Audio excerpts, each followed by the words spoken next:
رضی اللہ تعالیٰ عنہ آپ کہیں تشریف لے جا رہے ہیں، یہ راستے میں بیٹھا نا خود پہ ریت پھینک رہا تھا، یہ مجازی ہے، حقیقی نہیں ہے۔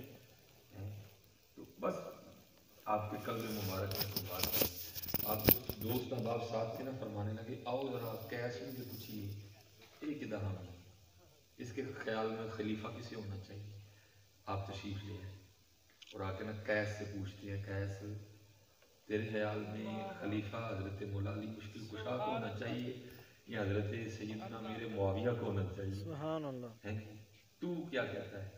تو یہ آگے سے حضرت امام حسن رضی اللہ تعالیٰ عنہ کی بارگاہ میں عرض کرتا ہے حضرت خلیفہ نہ مولا علی پاک میں ہونا چاہیے نہ امیر معاویہ رضی اللہ تعالیٰ۔ آپ نے فرمایا پھر کن ہونا چاہیے؟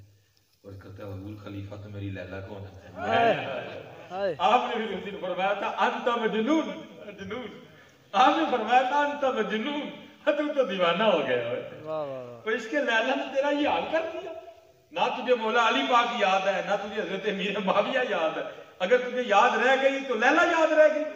اب شیخ لکھنے کے بعد فرماتے ہیں کہ اگر عشق لیلا یہ حال پیدا کر سکتا ہے تو پھر عشق مصطفیٰ کے رنگ کیا ہوگا؟